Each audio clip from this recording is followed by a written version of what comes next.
dan lain sebagainya. Ialah tentara Allah Subhanahu wa ta'ala. Ketika Allah menghendaki mengirodat, kabeh jadi tentara Allah. Angin tentara Allah, kutu jadi tentara Allah, berit jadi tentara Allah, lalai jadi tentara Allah, simet jadi tentara Allah, bangkong jadi tentara Allah, manuk jadi tentara Allah. Jaka kabeh ge nu Allah nyanggakeun sadaya-daya ka Gusti Allah. Dek nyiksa Allah, dek nyiksa kaumna gampangkeun Allah mah teu kudu ku urang Amerika, teu kudu ku urang Inggris, teu kudu ku urang Belanda. Dek disiksa mah disiksa babari Allah, berit, bangkong, babarian Allah mah. Asal teu iman ka Gusti Allah, kaum nu baheula langsung disiksa. Di umat urang mah, umat Kangjeng Nabi Muhammad sallallahu alaihi wasallam teu gegeraan disiksa. Ialah keuntungan urang hirup jadi umat Kangjeng Nabi Muhammad sallallahu alaihi wasallam. Nya siksa teh kelompok-kelompok teh keseluruhan. Urang geus dibuktikan siksa ku Gusti Allah tuh tsunami, tingali tsunami Aceh, tambah deui tsunami Pangandaran, ditambah deui ku berbagai longsor-longsor tuh Padang, tingali tuh Cianjur, tuh Sukabumi, tuh Banten, tambahan deui selain daripada longsor teh angin-angin, gunung bitu dan lain sebagainya. Eueuh bae anu ngajakan tobat ka Gusti Allah. Sugan aya hiji gubernur anu hajunyana tobat tabarruk ka Gusti Allah, cerik aju ngajak umatna teu kadenge. Sugan aya bupati anu ngajak tobat ka Gusti Allah teu ngadenge. Sugan aya menteri atuh anu ngajak tobat, dirina tobat aju ngajakan tobat ka masyarakat teu ngadenge. Sugan presiden atuh eueuh berarti geus bener-bener nyana geus teu nyahoeun kana ketuhanan yang Maha Esa. Boloon eta pasang ku sia Garuda tadi dieu tah dilegeg sia ku Garuda pasang mantak naon sih nganasehatan dulur berencem jasa tamun urang boga camat boga bupati. Ieu merupakan siksa ti Gusti Allah lantaran meureunanan urang anu nyieun dosa ka Gusti Allah. Ja urang nanu Allah, taneuh nanu Allah, kok urang teu ngabdi ka Gusti Allah ngan sakadar urang menikmati kahirupan dunia bayu, urang babarengan yu tobat yu. Kula geus unggal peuting ceurik bae lantaran pamajikan galak cak bupati teh. Sia cak masyarakat teh. Yu urang tobat ka Gusti Allah. Eueuh ngadenge kitu. Paling ngajak nyana lantaran bupatina ti Golkar, Kiai Golkar haju ngajakan titah tobat cak masyarakat. Sia bae sih tobat ulah sok ditahan ka kami ye sia gecan becus tobat teu dipercaya. Ulah tuh lah Kiai Golkar lah coba Kiai PDI badugan aing ku sia tah sia memapan boga ieu naon ngaranna tanduk badugan ku tanduk sia bae heulanan teu dipercaya. Sugan ieu mah petilu ye lantaran ieu mah hebat petilu mah behe komo petilu tuh pemimpin sia ge tuh dibui. Ayo neuk mana atuh makana ieu kuari nu meujeuhna akibat daripada teu mareujeuna isinin bupati ge hayang ngajakan tobat, gubernur ge hayang cuman isin rasa. Masa sih aing ngajak aingna teu tobat atuh siana heula tobat henteu. Ieu terus-terusan bakalna selama henteu tararobat kieu bae terus bae digunyang anjing ku Gusti Allah. Kayak dibere deui kasuburan, kayak ditowol, kayak disiksa deui, terus bae salila henteu babalik ka nu bogana ka Gusti Allah terus bae. Sia teh teu percaya aing nu bogana cak Gusti Allah. Abeh kanyahoan bawa aing nu bogana, aing nurunkeun siksa ka sia. Jakarta teu eureun di banjiran. Aya nu ngajak tobat eueuh. Mararah strategina bae strategina. Ieulah itulah bongkar ieulah coba ieulah eueuh bae nu ngajak taubatan nasuha. Eueuh ye kiai mah teu nyaho bae meureun jadi imah bae tuh jak kami di Jakarta istighfar. Emang tobat istighfar soekeun sumut sia ku aing ye atuh aing ge nyaho istighfar mah sapira istighfar. Emang sapira istighfar mah tobat teh make syarat bego tuh aing haju bego bae pan ka sia bungan sia ka aing nganggap urang lembur ye ulah sok macem-macem sia ka aing sangat juang lembur ge aing mah lembur mana je lain teh cilongok-cilongokna cilongok mau mal diberi moal Cikupa Bojong Sepatan ieu mah diliwat Karena tobat teh lain sakadar istighfar bapak, istighfar mah gampang tama kos kitu mah. Tapi hiji kudu nadam kaduhung, dua kaban kudu ikhlas cabutan sarana-sarana kemungkaratan tah bar piceun, tah naik klub piceun, tah tempat-tempat mesum piceun, tobatan coba di Jakarta pimpin ku gubernurna supaya tarobat sangkan ulah kabanjiran gubernur mana nu bisa mimpin tobat ayo tobat ngaranna salila kieu bae moal bisa ngajeun kumaha siksa deui banjir deui siksa deui hayo kieu bae terus ge lantaran teu babalikeun nu bogaana balikeun ka nu bogaana ayo tobat sehingga diperingati ku Kangjeng Nabi Hud wahai kaum maneh teh diciptakeun ku Gusti Allah teh beda jeung batur lantaran dibere kagagahan jeung kakuatan jangkung 40 meter geus puguh gedena luar biasa batu bisa diangkatan tangkal kayu bisa dicabutan ka laut bisa oyok-oyokan maneh teh lain heureuyan ieu teh nikmat ti Gusti Allah cik atuh pake ibadah ka Gusti Allah iman atuh anjeun teh ka Gusti Allah sebagai pencipta hei fadhkuru ala Allahi la'allakum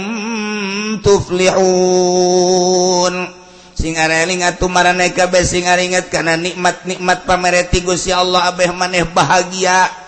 iman atuh ka Gusti Allah percaya cing atuh ka kaula bahwa kula teh sebagai utusan Allah dilelewe ku kaum Ad cek kaum Ad ajitana linabudallaha wahdah wa nazara ma kana ya'budu abana duh sia mah eureun-eureun asal hudang be sia mah dakwah asal bentak be sia mah kadengna ku aing ngajakan ka ditu bae ka pangeran nu teu urang nyaho teh nu teu kadeuleu mun ditanya di luhur apa diandap cak sia lain di luhur lain dihandap lamun ditanya kaler kidul wetan kulon lapan cak sia mah lain di kaler lain di kulon lain di wetan lain di kulon di tengah tuh di tengah ke lain di mana tuh hud hese aing mah kasia dileceh-leceh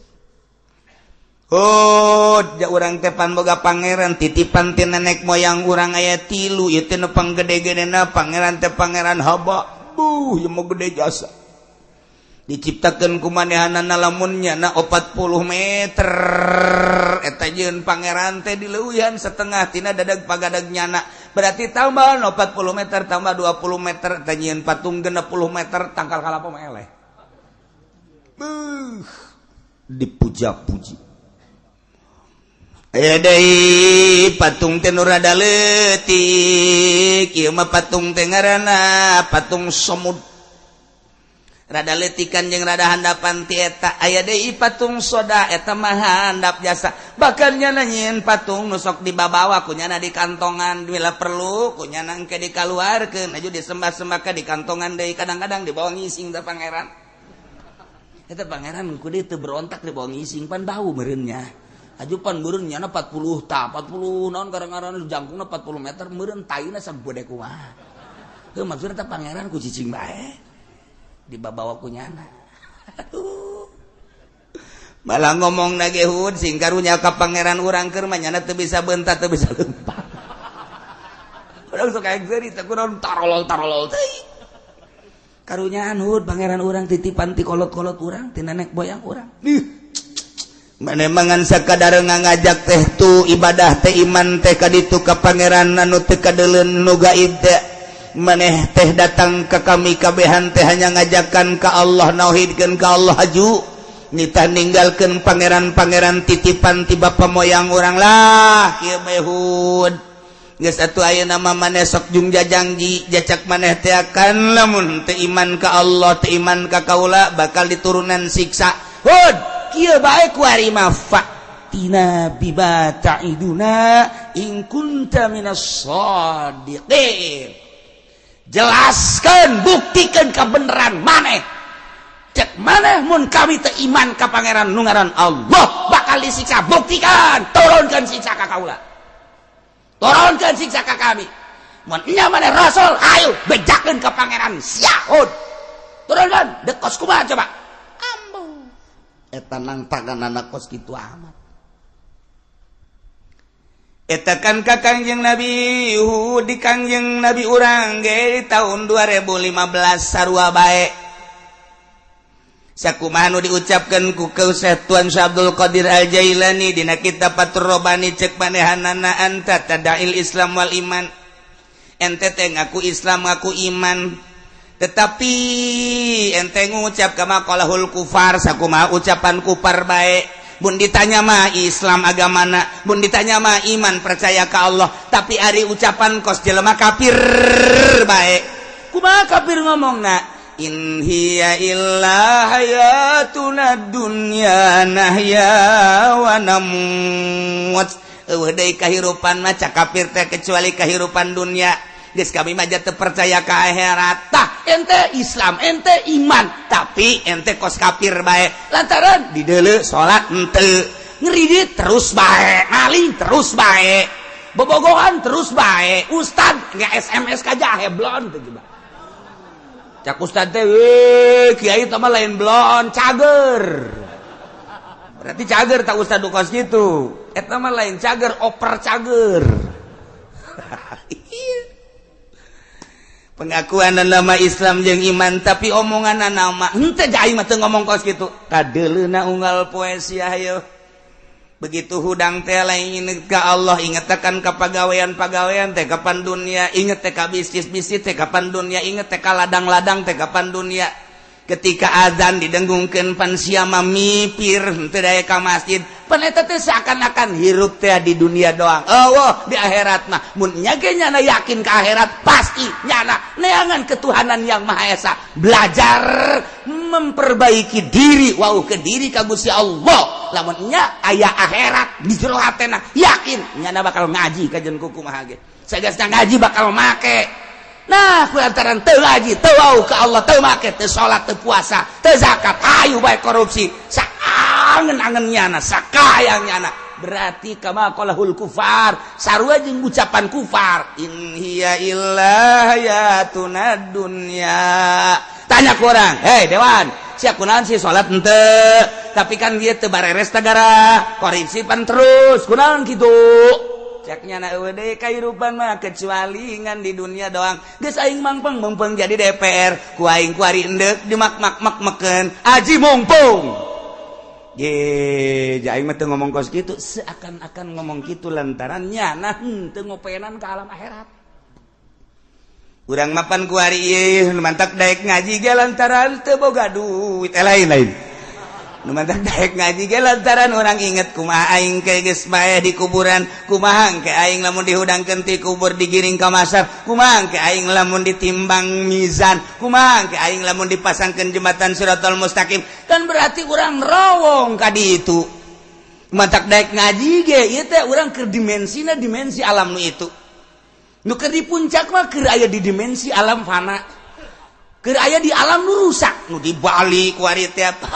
pejabat mobil aya duit boga ku ari teh keur liburan di puncak ku ari keur liburan di Lembang ku ari keur di liburan nu aya di Bali nu ka Singapura sagala rupa eta teh pamimpin urang sok henteu kumaha ieu nagara lain ngararaji hayo da kumaha teu nyahoun kana ketuhanan yang Maha Esa nyana eta ji ieu urang dipimpin ku nyana nu ku ari nyana keur liburan apa liburan teh di hotel apa di hotel teh tetepan tempat ibadah tuh sia seuri berarti sia ngarti ku aing dipancing berarti sia ngarti tah berarti ye lah urang jaritakeun hotel tempat ibadah hehe sedangkan pemimpin urang keur aya di hotel di Bali di hotel di Singapura di hotel nu ka Belanda nu ka Amerika di hotel eta teh nu mimpin urang di jerona urang hayang gerak kabayang bener ayo udah dipimpin kuno kos gitu senang teu eta teh teu ngarti kana ketuhanan yang Maha Esa wajar kurang gak dia sia kitu balik ti Singapura kayak dia ditatar kieu bae cicing sia di dia sia boga mobil teh dipajak bolon sia pajak teh kami ieu aing mah diperet ku sia datang ka luar getih aing sia mah hahehe di ditu. Hayo, awal nu ku sia dibeli nu mana? Ya pan kitu amat. Lain kitu amat ka ku sia. Dia teluh siapa yang leuwih teh lain lu ka sia. Tungtung lamun teluh-teluhan. Ayo keur carita lamun urang ngabuktikeun bahasa nyana berpancasila ketuhanan yang Maha Esa kuari liburan muacet kamari pajumah kala luar bangsa Indonesia nu baroga mobil eta teh pejabat-pejabat anu digaji ku urang etis apa henteu sih nyana berpancasila na etis apa henteu tinggal ditajong bae ku urang ainya mas ya berpancasila atuh matak naon wayah liburan di masjid dulur sadaya. Yuk orang kamarasin maca sholawat mumpun libur jakula sapopoe mah ieu teu kaburu ieu teh kaban negara urang yuk urang maraca sholawat sing menangkeun 4444 yuk abeh urang para raeh di masjid yuk eueuh bae pejabat tuh kitu ti DPR na eueuh ti PNS teh eueuh eta pola pikirna berarti in hiya illa hayatunad dunia teu ngomongnya na sakumaha omongan kafir bertingkah sarua jeung ngomong eueuh deui kahirupan baca kira kecuali kahirupan dour ya bang liburan dong dadah rakyat dia teluh siapa aing ngadadahan aing goblok meureun jadi aing mah teu ngadadahan seakan-akan cek ahli nuzur mah seakan-akan ngadadahan eta teh man taqawala biqaulin fa idda'asihataha wa man tahawala bihalatin idda'asihataha wa husnaha sahaja lemah nu berucap berarti nganggap ucapan eta teh bagus cak nyana sahaja lemah bertingkah berarti eta teh nganggap tingkah eta teh bener jeung bagus cak nyana atuh aya koedah-koedahna cek ahli nuzur berarti nyana teh seakan-akan ngadadahan urang seakan-akan sanajan henteu dulur di ari mah bae nya jasa mah rakyat aing mah endek ka puncak kelanan sakedeung di ditu urang encek geus nungguan aing dadah rakyat endek teu diteluh kumaha ku urang geura paeh sia moal disalateun ku aing sia lah cenah ngancam kos kitu ieu kecil teh mah ulah dianggap kecil sia lah cenah ke sholawatna gede mah daek cenah ki ucim ye emang aing butuh sholawat tapi kan lamun ku Allah henteu dipaskeun mah hese bae jelema sugih dah babari cenah kiai mah jeung santri mah gas pokona asal dibere duit bae ge daratang kabeneran urangna keur eueuh teu dipetakeun ku Allah deuk kumaha nyana paeh urang keur eueuh deuk kumaha atuh emang kumaha eta mah urusan Allah ge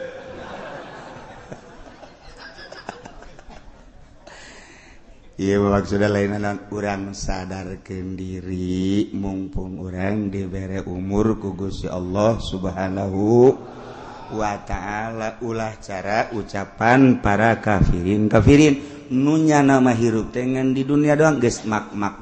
di dunia meujeuhna kafir mah kitu teh lantaran nyana teu boga kayakinan ka akhirat ai urang mah boga kayakinan ka sing harade Hud jangan ngajakan ibadah doang iman yang ibadah ke pangeran nu ngaran Allah haju tidak ninggalkan pangeran anu geus puluhan tahun ratusan tahun titipan ti nenek moyang tah Hud buktikeun omongan sia turunkeun siksa bejakeun ka pangeran sia siksa kitu kami kabehan ambo idinya lah cekang yang Nabi Hud qad waqa alaikum mir rabbikum rijsun wa ghadab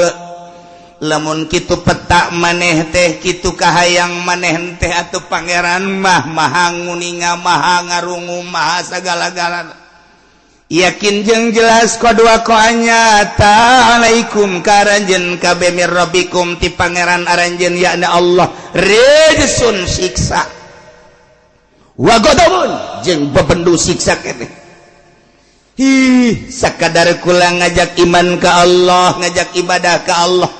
atuh jadi lunani fi asma'in samaitumuha anata anjeun maduan ka kaula ngabenduan ka kaula merangan ka kaula dina urusan-urusan ngaran-ngaran nu kumaha disebut yakni patung-patung anu tilu teh tadi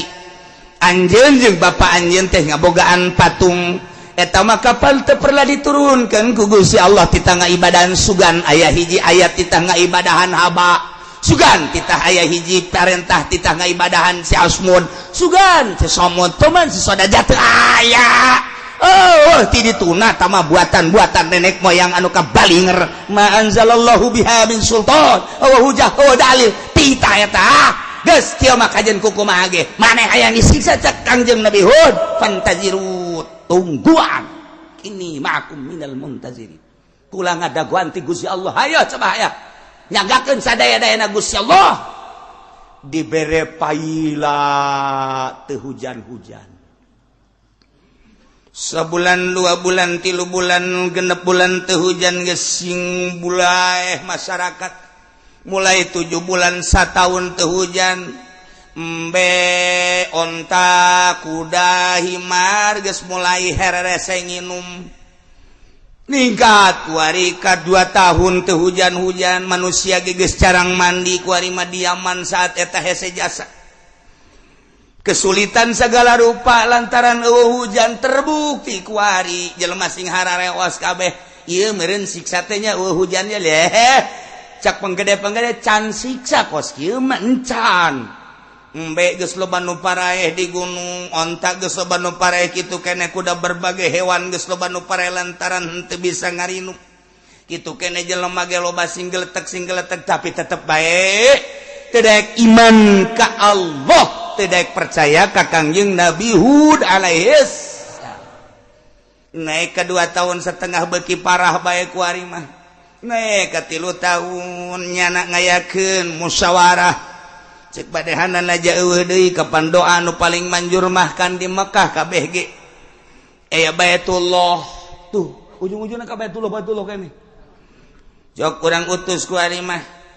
sanagara harita teh diutus sabaina rajulan 70 lalaki bi amsalikum anu pohara hararebat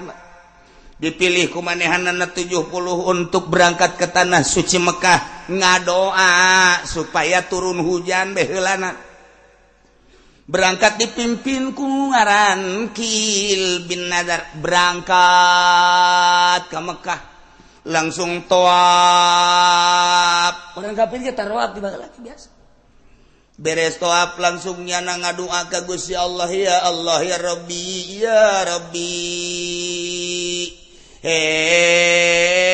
pangeran abdi skini turunkeun hujan ka abdi makun tataskib sakumaha nu Gusti teu pernah nurunkeun hujan ka kaum Ad iskihim ya Allah turunkeun hujan ka kaum Ad maksudna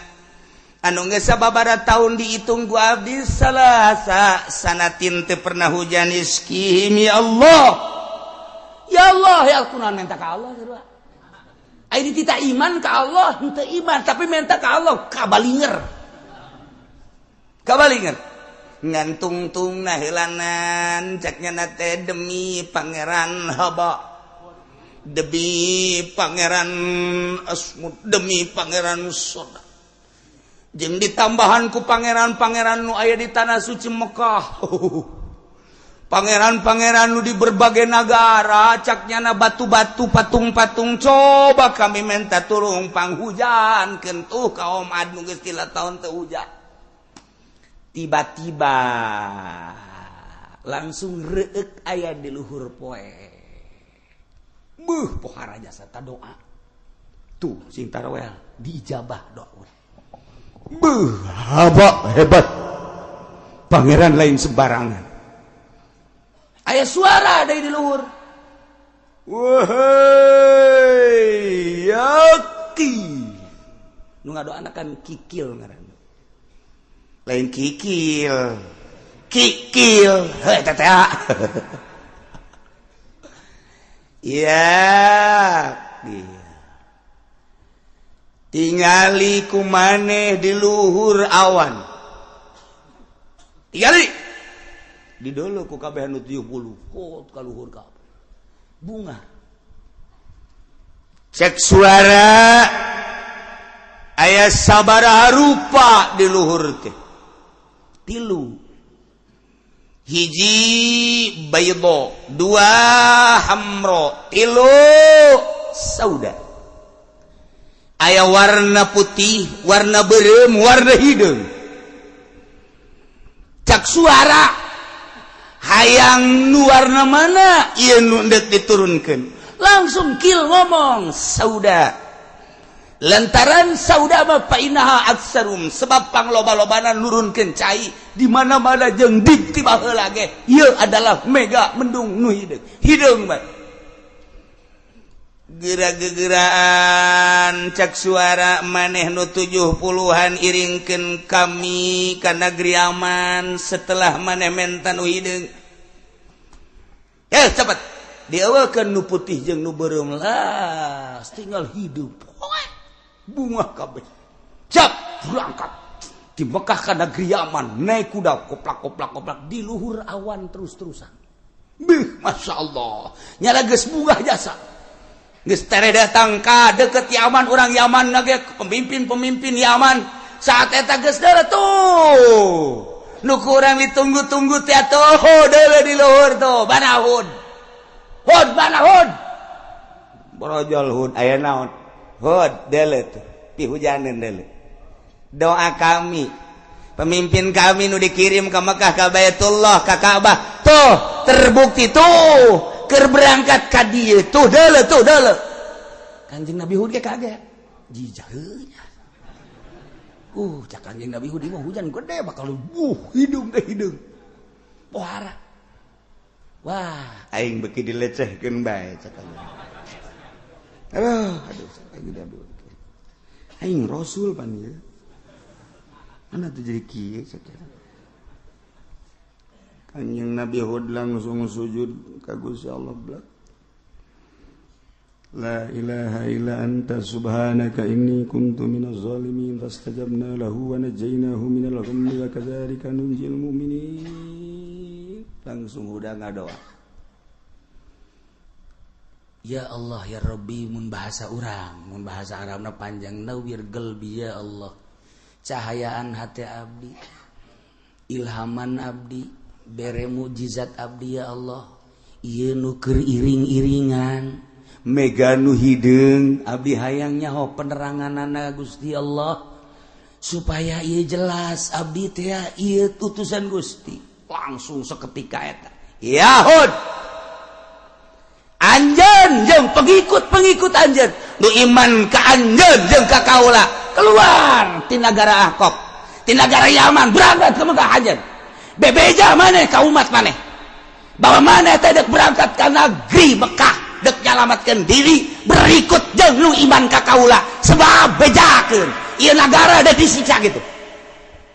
ya Allah ya Rabbi langsung Kanjeng Nabi Hud marahmai beungeutna aing asli rasul ya pedenya mah waduh okas urang wiridan iz qala yusufu haju ayate apaan mantepan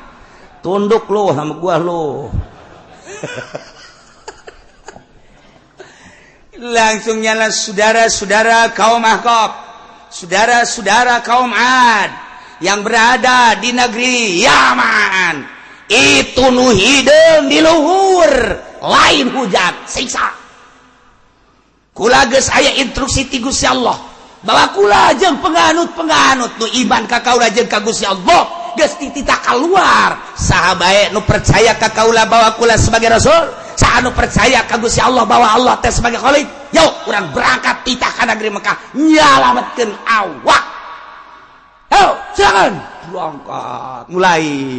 numarilu hiji 2 3 4 5 genep 7 dihitung cuman aya sabing bilangan anu dikirim ku nyana cuman 70 saeutik Kanjeng Nabi Hud eta dakwah 100 tahun ngan menang 70 urang atuh urang mah kuari ye nyeun pondok pesantren di imah setahun 2 tahun aya meureun santri 10-an terlalu loba teuing eta ge terlalu loba teuing 10 kuduna mah 2 ya 10 loba teuing eta dibandingkeun 100 tahun kan boga 70 berarti kan setahun hiji kan teu atuh 10 tahun 100 tahun kan boga 70 berarti ayeuna 70 bagi 100 sabaraha cepat tuh aing mah bukan murid barodo jasa heran 10 tahun gitu hiji acan berarti sapotong mulai berangkat disaring-sarikeun ku urang Yaman hod dek ka mana Mekah dek naon nyalametkeun kami mah tina siksa saha nu deuk nyiksa Allah mana siksa tuh nu hideung hujan tamat tiba heula ge hujan lain ku lagi si bere mujizat ku Gusti Allah titah berangkat indit ti kamari Allah ayo datangkeun hujan datangkeun siksa bedakeun ka Allah sakedeuk deui mulai berangkat Kanjeng Nabi Hud tetep kaula ngajak bae terakhir ieu ka umat kula mangan sakadar titah dakwah ku Gusti Allah itu nu hideung melegbeg di luhur teh eta teh lain hujan ternyata bakal jadi siksa kaula mangan sakadar ngabejaan bae bagi nu iman anu percaya yu urang salametkeun awak urang ka negeri Mekah aya geus kira ulah loba amangun ngebacokak ngelulu gara berangkat sia salametkeun awak sia teu kira-kira berangkat Kangjeng Nabi Hud beserta kaumna 70 tinggal kaum di dinya sing harewas sebenarnya orangnya sieun nya jauh dilok ngabohong sebenarnya urang sebenarnya gengsi doang ngarobrol teh gengsi doang sebenarnya orangnya tuh percayanya na Rasul ngan gengsi kan urang mau kan bangsawan kan urang sebab ari Kangjeng Nabi Hud mah diutus ku Gusti Allah min ausatihim nasabau wa hasaba tina tahap pertengahan henteu terlalu luhur turunana naon kebangsawanana henteu terlalu handap ausatihim nasabau wa hasaba ditinjau tina segalana penuh kesederhanaan Kangjeng Nabi Hud maka gengsi deuk iman ka Kangjeng Nabi Hud okos kuari be aya santri magahan ngaji bener magahan tijan teh ketuhanan aya di dinya teh pejabat embung aing ngaji kos itu gengsi santri teh tamat SD acak aing mah kuduna ngajina ka dokter Rendus leg-leg ku sia dokter Rendus gengsi doang tah kan Bupati kita ngaji kemana ngajinya tuh kan berbagai kalangan ada kelas dong masa Bupati harus ngaji ke anak SD ingusan itu kami mau profesor ngaji doktor bila perlu ke luar negeri kami mau ngaji tuh ngaji kos gitu mah teman lain ngaji ecek tahu kos gitu leg-leg gus ya Bupati ecek kayak di akhirat tidak ngaji di dunia deleken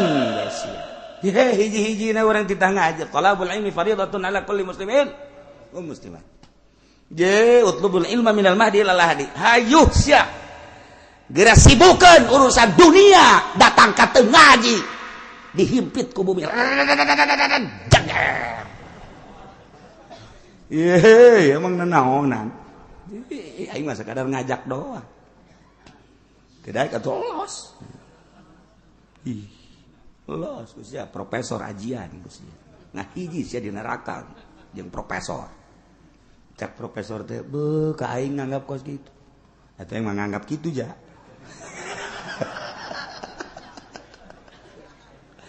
ekstrim amat nu teu bener mah teu bener teu siapa sok aju sensitif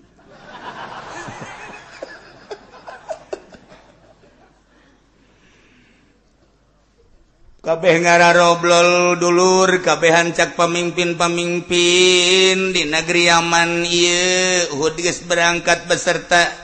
penganut-penganutna urang ditinggalkeun sedengkeun tiba heula ge kapan Hud teu pernah bohong naon nu diucapkeun ku nyana nyata-nyata urang kuari ditinggalkeun ku nyana jurang ieu cak nyana itu nu di luhur nu hideung teh cak nyana siksa lain hujan kumaha ieu tindakan urang geus kieu dulur kabehan cari cing gabe emang benar Hud bat tilok bohong aja ieu geus kieu kumaha urang tuturkeun bae Hud gengsi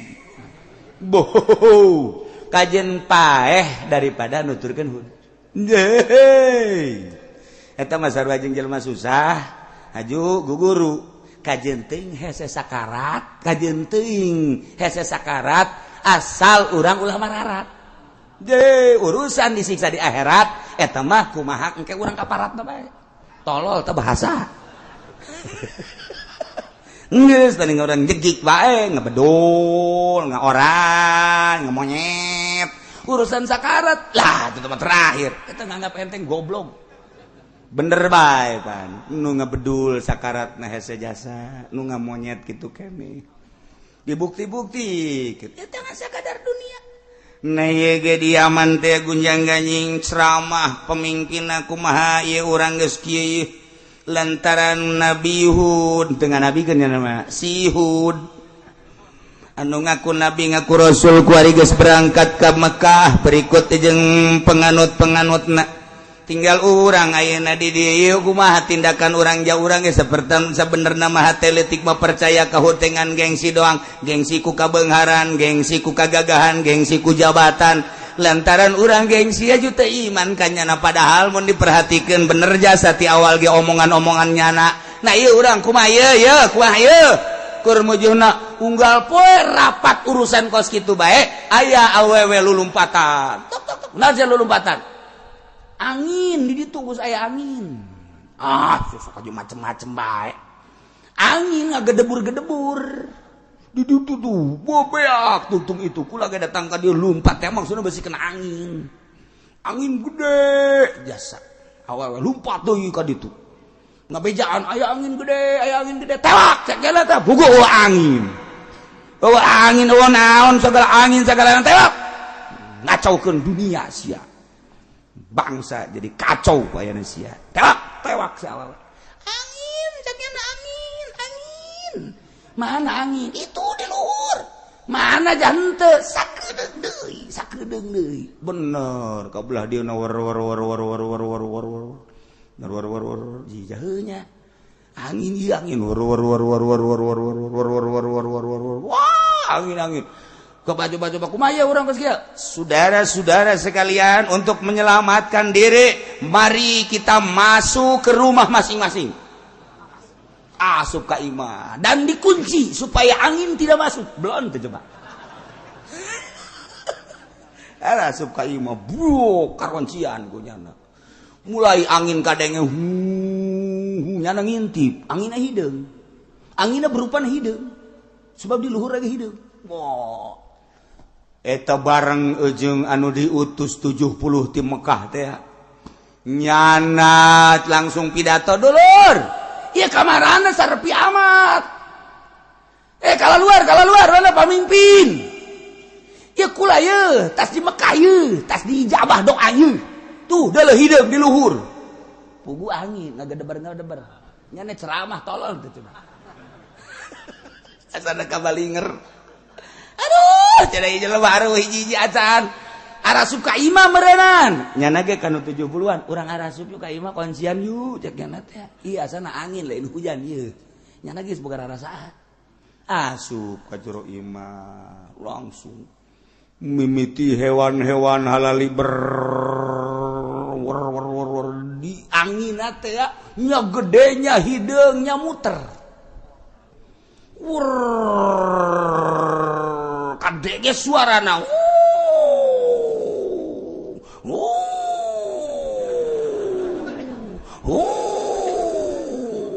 tama kieu lain angin panggal geus kumaha bae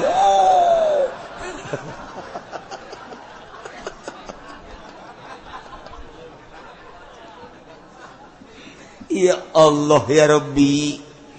angin di hideung tur gede ngegelebug anu luar biasa tanpa aya caian tanpa aya nanaonan disebut narihul hakim angin anu hapa angin anu henteu disertai ku katiisan pan urang lamun keur cicing panas kemudian aya angin komo aya bintik-bintik caiman nikmat nu aya ieu mah lain angin teh teu dibarengan ku nanon angin teh angin be kadeuleuh segala rupa hewan kuda geus mulai kalaluhur termasuk onta geus puguh bangsa hewan-hewan nu laletik memulai kuari kacabutan tatangkalan tangkal korma tangkal buah be kacapuran teu daek ka mana angin teh di dinya bae deui terus we muter we war kuari mulai geus beak hewan-hewan geus beak tatangkalan disaksian ku manehana wali berkaluhur sing gudubrak kuari imah oyag-oyagan gojreg nyana kabisian rubuh salah ieu kanyana-cenanya di jero salah keluar salah ieu kudu kumaha ieu lantaran imah oyag-oyagan kan nyana sieun ka imah keluar nyana sieun di jero nyana sieun tetep berpikiran mendingan keluar wala luar kabehan imah oyag-oyagan ngaranna ge siksa henteu gegeraan kieu ya berbabareng terus bae engke leutik angin teh kabeh aya bae war tah jakna eueuh tah angin tah kuari mah mulai ngagedean deui ngagedean woi angin gede teu kudu woi ya kabehan nyahoeun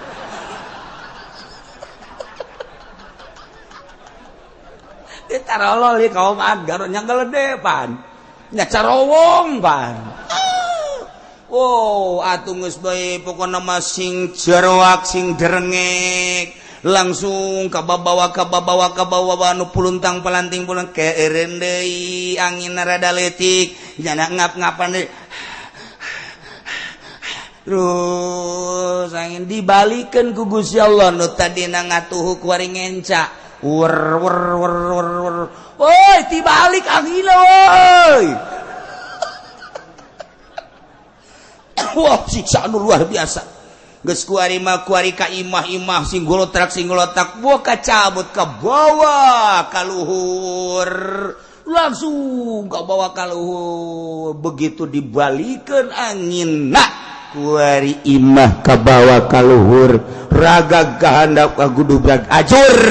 termasuk jelema-jelema sing pasolengkrah ilah siksa Allah subhanahu wa ta'ala masya Allah mantap فأنجيناه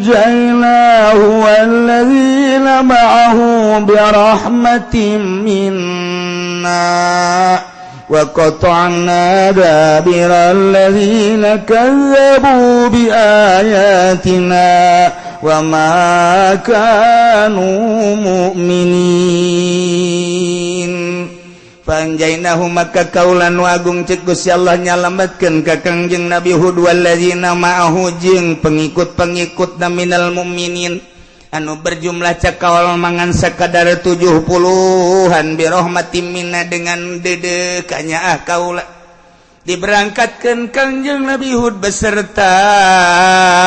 penganutna ka negeri Makkah nyana kuari mageus aya di Baitullah tinggal kaum-kaum adua qatana dabirul ladzina kazzabu ku kaula disiksa kaum ade jelema nu ngabohongkeun ka ayat-ayat kaula disiksana fa ursilat alaihim rihul hakim digelebukeun dikirim ka kaum ad angin anu hapa tanpa aya cai-caian angin teh angin wa ma kanu mu'minin ku boloon-boloonna disiksanya na teh teu iman ka Allah teu iman ka Kangjeng Nabi Hud alaihi salam beak kabeh siksa ge sing pasolengkrah kuari tangkal kayu hewan imah gunung batu-batu jelema-jelema sapoe dua poe eueuh nu hirup hiji-hiji aja 3 poe mulai ka ambebau 4 poe mulai lain lalagaan bauna teu bau jasa datang ka 7 poe ambalaya bauna pohara maka Allah ngutus manuk diciptakan ku Gusti Allah manuk anu gedena kira-kira bangsa sameter gedena panjangna manuk turun manuk tersebut ribuan manuk Allah nyiptakeun nu mawaan bangke ka laut anu nyatuan bangke nu mawaan dan lain sebagainya ialah tentara Allah subhanahu wa ta'ala. Ketika Allah menghendaki mengirodat kabeh jadi tentara Allah, angin tentara Allah, kutu jadi tentara Allah, berit jadi tentara Allah, lalai jadi tentara Allah, simet jadi tentara Allah, bangkong jadi tentara Allah, manuk jadi tentara Allah. Jakabeh genu Allah nyanggakeun sadaya-daya ka Gusti Allah. Dek nyiksa Allah, dek nyiksa kaumna gampangkeun Allah mah teu kudu ku urang Amerika, teu kudu ku urang Inggris, teu kudu ku urang Belanda. Dek disiksa mah disiksa babari Allah, berit, bangkong babarian Allah mah asal teu iman ka Gusti Allah kaum nu baheula langsung disiksa. Di umat urang mah umat Kangjeng Nabi Muhammad sallallahu alaihi wasallam teu gegeraan disiksa. Iyalah keuntungan urang hirup jadi umat Kangjeng Nabi Muhammad sallallahu alaihi wasallam. Nya siksa teh kelompok-kelompok teh keseluruhan. Urang geus dibuktikan siksa ku Gusti Allah tuh tsunami, tingali tsunami Aceh, tambah deui tsunami Pangandaran, ditambah deui ku berbagai longsor-longsor tuh Padang, tingali tuh Cianjur, tuh Sukabumi, tuh Banten, tambahan deui selain daripada longsor teh angin-angin, gunung bitu dan lain sebagainya. Eueuh bae anu ngajakan tobat ka Gusti Allah. Sugan aya hiji gubernur anu hajunyana tobat tabarruk ka Gusti Allah cerik aju ngajak umatna teu kadenge. Sugan aya bupati anu ngajak tobat ka Gusti Allah teu ngadenge. Sugan aya menteri atuh anu ngajak tobat dirina tobat aju ngajakan tobat ka masyarakat teu ngadenge. Sugan presiden atuh eueuh berarti geus bener-bener nyana geus teu nyahoan kana ketuhanan yang Maha Esa. Boloon eta pasang ku sia Garuda tadi dieu tah dilegleg sia ku Garuda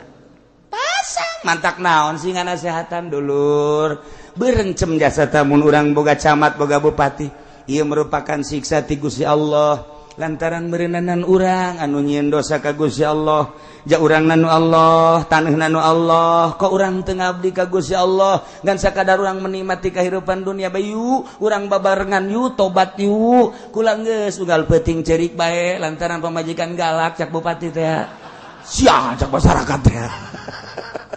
Yu urang tobat ka Gusti Allah. Eueuh ngadenge kitu. Paling ngajak nyana lantaran bupatina ti Golkar, Kiai Golkar haju ngajakan titah tobat cak masyarakat. Sia bae sih tobat ulah sok ditahan ka kami ye sia gecan becus tobat teu dipercaya ulah tuh lah Kiai Golkar lah coba Kiai PDI badugan aing ku sia tah sia memapan boga ieu naon ngaranna tanduk badugan ku tanduk sia bae heulanan teu dipercaya.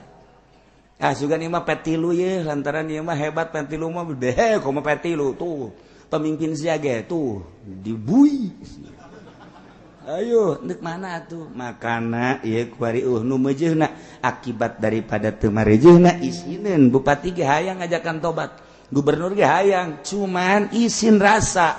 masa sih aing ngajak aing teu tobat atuh siana heula tobat henteu ieu terus-terusan bakal selama henteu tararobat kieu bae terus bae digunyang anjing ku Gusti Allah. Jadi bere deui kasuburan, ke ditowo ke disiksa deui terus bae salila teu babalik kanu bogana ka Gusti Allah terus bae. Sia teh teu percaya aing nu bogana ca Gusti Allah. Abeh kanyahoan bawa aing nu bogana aing ngurunkeun siksa ka sia. Jakarta teu eureun di banjiran. Aya nu ngajak tobat eueuh. Mararah strategina bae strategina. Ieulah itulah bongkar ieulah coba ieulah eueuh bae nu ngajak taubatan nasuha. Eueuh ye Kiai mah teu nyaho bae meureun jadi imah bae tuh ja kami di Jakarta istighfar emang tobat istighfar soekeun sungut sia ku aing ye atuh aing ge nyaho istighfar mah sapira istighfar emang sapira istighfar mah tobat teh make syarat bego tuh aing haju bego bae pan geus sia bungan sia ka aing nganggap urang lembur ye udah sok macem-macem sia ka aing sangat juang lembur ge aing mah lembur mana je lain teh cilongok-cilongokna cilongok mau diberi moal Cikupa Bojong Sepatan ieu mah diliwat kan lain tobat teh lain sakadar istighfar bapak istighfar mah gampang tama kos kitu mah tapi hiji kudu nadam kaduhung dua kaban kudu ikhlas cabutan sarana kemungkaratan tah bar piceun tah naik klub piceun tah tempat-tempat mesum piceun tobatan coba di Jakarta pimpin ku gubernurna supaya tarobat sangkan ulah kabanjiran gubernur mana nu bisa mimpin tobat ayo tobat ngaranna salila kieu bae moal bisa ngajeun ku kumaha siksa deui banjir deui siksa deui hayo kieu bae terus ge lantaran teu babalikeun nu bogaana balikeun ka nu bogaana ayo tobat mentek Kangjeng Nabi Hud mah disalametkeun jeung pengikutna ka negeri Mekah geus ngadenge informasi bahwa malaikat Jibril ngabejaan ka Kangjeng Nabi Hud ya Nabi Allah Hud utusan Allah tuh Yaman kaum Ad geus disiksa geus rata ku ari mah ditiup Rihul Hakim munajat Kangjeng Nabi Hud Gusti geus kieu abdi kumaha cek Gusti Allah Hud kuari balik deui ka ditu ka Yaman selesaikeun eta anu berserakan beuh cek Kangjeng Nabi Hud sugan teh geus anggeus tugas rencang rencang geus bisa ngabayangkeun jelema golede mangka ning pararae haju geus saminggu beuh mana teuing bauna di aing teh nyelesaikeun deui bae atau emang kos gitu Rasul mah ulah haju selesai satungtung hirup can selesai berarti tugas balik ayo orang kaya Yaman berangkat 70 kilo ka negeri Yaman geus kaambeuh hanyir beuh cek Kangjeng Nabi Hud cak pengikut-pengikutna ya Nabi Allah urang terus ya terus cak Kangjeng Nabi emang kunaon nanya terus ambean rada lain deui cek kitu haju sarua aku lagi cek kitu kek kuangke bae ge aya instruksi ti Gusti Allah hayu bae heulana ayo mesti balalengker kabeh ku sorban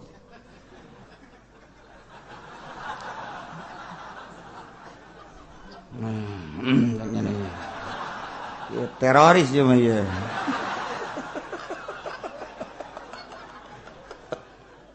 ya Allah, jangan kumai. Ayo terus jangan instruksi itu Gusti Allah terus. 50 kilo beki ambreng-ambrengan terus. Geus teu kuat. Geus lain deui, pas 1 kilo deui pohara bauna. Kangjeng Nabi Hud sujud ka Gusti. Gusti boro-boro titah ngaberesan. Ieu nahanan irung teu kuat Gusti.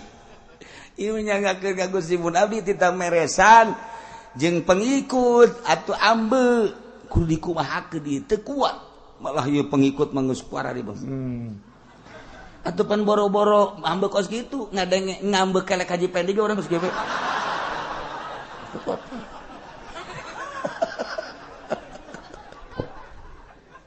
Ya Allah. Jol malaikat Jibril alaihi salam. Assalamualaikum salam. Hud. Tugas laksanakeun. Urusan bau ya cekel. Tek dibere kabeh sagegede kieu kafur. Dibere ngaranna kafur, kayu kafur. Kita didahar.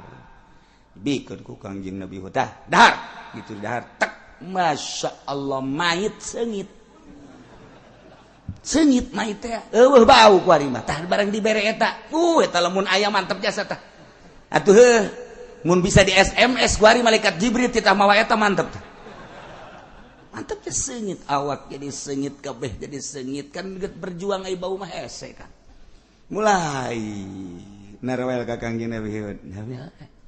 ieu rada sareungitnya bener sakeun kabehan sengit amat ya satu kabeh tina naon nya ieu tah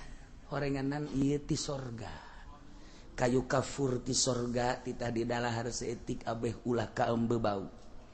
langsung datang ka dinya berserakan luar biasa manuk loba kene Kangjeng Nabi Hud ngagrokeun pemimpin man teh kali datang ini burung Garuda apa bukan dari Indonesia ya budak can aya Indonesia mah can aya Indonesia mah sekelem kene harita ditanya maneh manuk di mana abdi ciptaan Allah khalaqas samawati wal ard cak manuk maneh ka dieu diinstruksikeun ku Gusti Allah kula sebagai panglimana titah ngaberesan ieu ngan kula hayang kapanggih jeung Rasulullah nu ngaran Hud ieu can kapanggih anu bakal ngaberesan ieu adalah pemimpinna Hud kula pemimpin ti Gusti Allah utusan langsung ngan sebagai makhluk manusana Hud can aya mana ieu teu bauheun teu budak aduh langsung dicekel gua Kang Nyabid ana Nabiullah Hud alaihi salam oh iya langsung manuk sujud asyhadu an la ilaha illallah wa asyhadu anna hudan rasulullah manuk syahadat si Ahok ente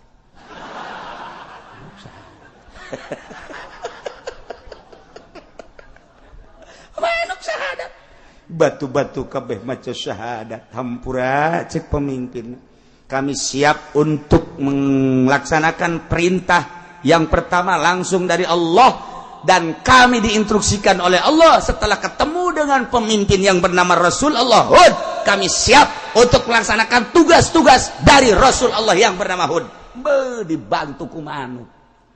waktu ngan strategina Kangjeng Nabi Hud nah ieu bawaan ka anu kayu ieu bawaan ka anu ieu bangke anu bawa ka gunung anu ieu ke gunung anu terus dibantu ku nu 70 we karari nginaeun nya urang nya ceknya aya manuk mantap ceknya nginaeun perang ge urang mun carita perang Ababil alam tara kaifa fa'ala rabbuka bi ashabil fil alam yaj'al kaidahum fi tadlil wa arsala 'alaihim tayran ababil tarmihim bi hijaratin min sijil faj'alahum ka'asfim makul raja Abroha anu sakitu ganasna luar biasa deuk hancurkeun Baitullah deuk saha anu bisa nahanan deuk ngalawan atuh nyanggakeun sadaya-daya Ki Abu Thalib ge sami bae nyangakeun sadaya-daya abdi mah ngan sakadar ngurusan onta doang ai Baitullah mah ya nu bogana teh Gusti Allah nyanggakeun ka Gusti nu nyiptakeun Gusti nu ngurus abdi geus teu kawasa kudu perang jeung Raja Abdullah anu sakitu gagahna tenang cak Allah kirim burung ababil tuit atuh asal manuk tuit bete teh loba nu pae sia mah kumaha sih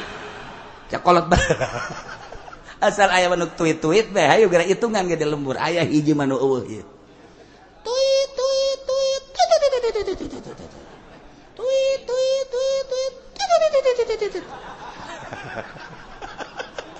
hitungan di lembur we budak sanu muriang kana euy asana poe ieu ye ngeusan ye emang kunaon tuit di saya toh eta kolot baheula mah bisaan bae kunaon salah ku sugan teh mah bener manuk tuit horeng budak make daun cau teh goblok sia tipu sia paengan nu paeh bae ieu horeng sia bisa anda budak make daun cau teh nurutan manuk budak angon mapan bisa eta nah iyalah rapih ku manuk kabeh Gus beres kemudian dihujanan ku Gusti Allah ret geus pamitlah manuk kami sebagai panglima Allah, kami sebagai tentara Allah, tugas kami geus selesai, maka kami balik ke tempat asal kami. Cek Kangjeng Nabi Hud, di mana kampung Mante? Coba nomor teleponnya sekarang. Ente tawa, itu berarti aing tawa. Itu berangkat sesuai dengan penuh hikmat. Kangjeng Nabi Hud melepas keberangkatan tentara Allah sekian ribu yang berupa buru. Berangkat didoakan ku Kangjeng Nabi Hud alaihissalam. Wallahu alam di mana tempatna manuk tersebut. Tinggal Kangjeng Nabi Hud dihirup dirinya terus ibadah ka Gusti Allah. Tentrem jeung tenang telila ti sabada eta Kangjeng Nabi Hud langsung didatangan ku malaikat Jibril ti Gusti Allah. Cek malaikat Jibril, ya Nabi Allah Hud alaihissalam geus beres tugas anjeun mamaka, anjeun ku hari dek dipundut ku Gusti. Nyanggakeun aya geus beres cek Kangjeng Nabi Hud. Langsung datang malakal maut cabut nyawana, dimakamkeunlah Kangjeng Nabi Hud alaihissalam di Yaman. Mantak besi aya nu dek milu ziarah ka Yaman, siap-siap ngumpulkeun duit 50 juta. Kabehan direkrut ku Haji Pendi sabaraha puluh atawa ratus ke dibawa ku Haji Pendi, duitna haju teu balik deh.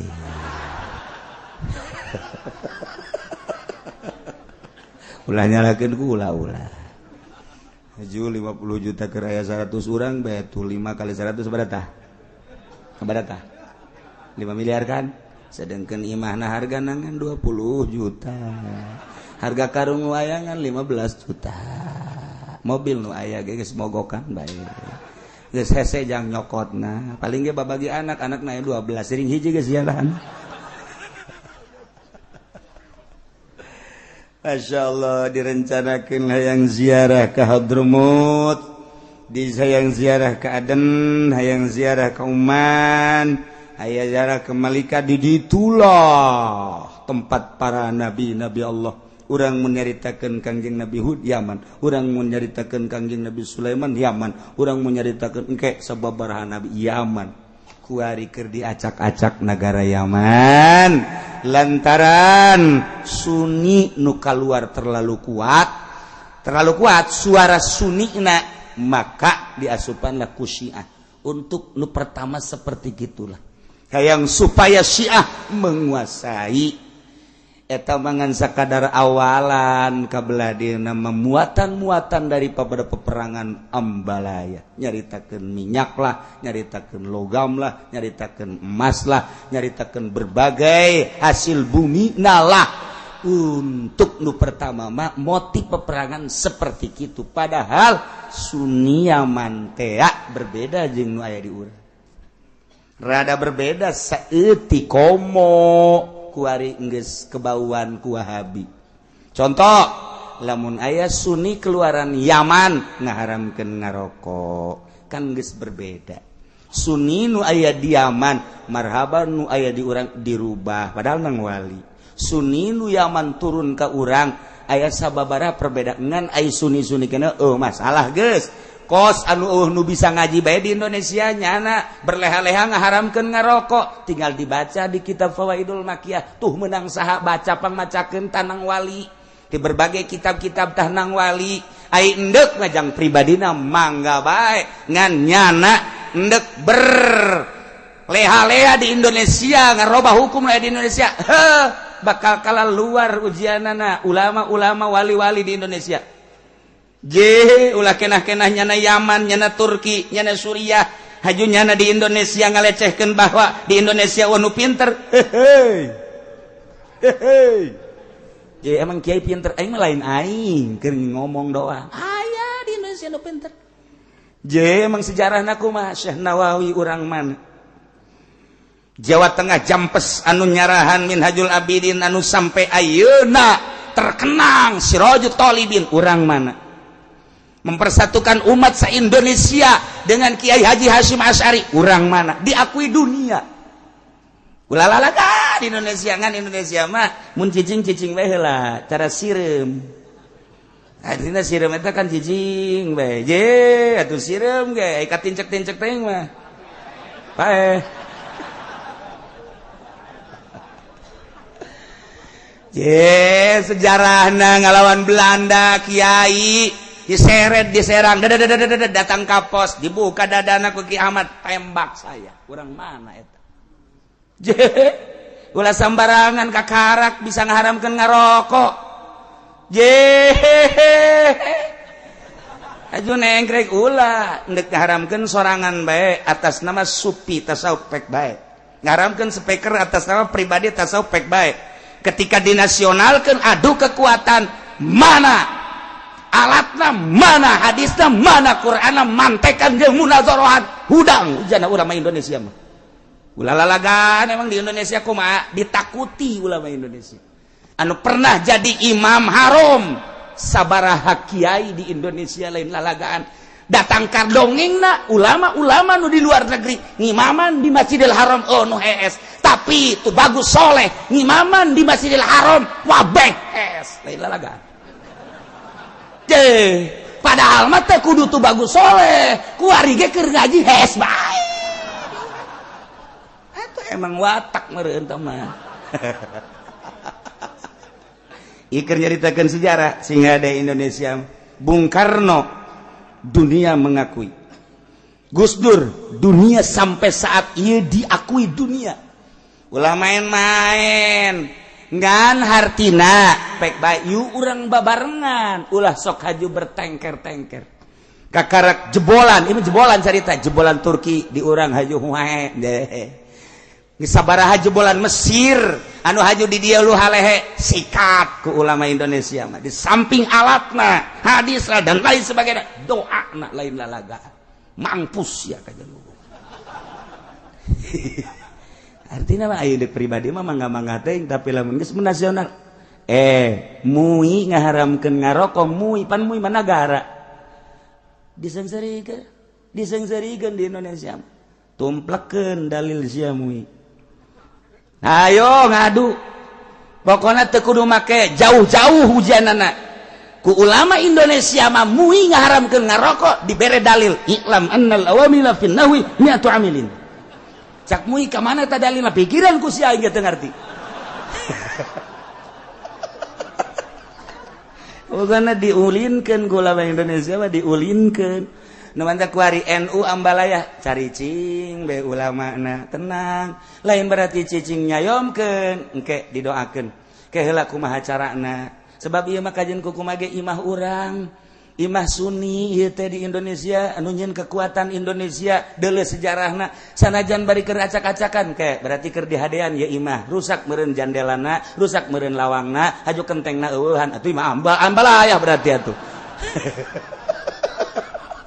atuh teh ngarubuhkeun doang berarti tetep lantaran ngarasa imah urang hadean heula coba atuh tang kentengna supaya rapih mulai emang kitu bae bangunan mah tuh ge rusak ke dihadean ke rusak organisasi ge sarua wari keur rusak atuh tetep lain berarti diantepkeun keur dideuleukeun urang omean yuk kitu kan di Indonesia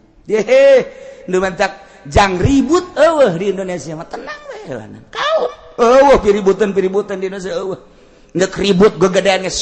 dek naon ribut jasia dek salat elos dek ngaji elos dek dahar bae elos dek naon diribut atuh sia teu meunang ge di nagara kawin 2-3 jasia mah aing ge nyaho di Karawang boga di Subang boga geus sudah loba omong tah urusan negara urusan sia mah urusan sia geus loba heuh nyaho tuh henteu jadi ribut di Indonesia mah mantap kembali deui urang ku ari ka kedaulatan bangsa Indonesia urang kembali bersatu yuk urang bangun Indonesia dengan ketuhanan yang Maha Esa kayahokeun aji kuari ku urang ketuhanan yang Maha Esa tanpa aya mendiskreditkan yuk dalam negeri luar negeri kitabna eta keneh Quran hadisna eta keneh aya sautak saeutik perbedaan ulah sok digede-gedekeun menyatu demi keutuhan Indonesia.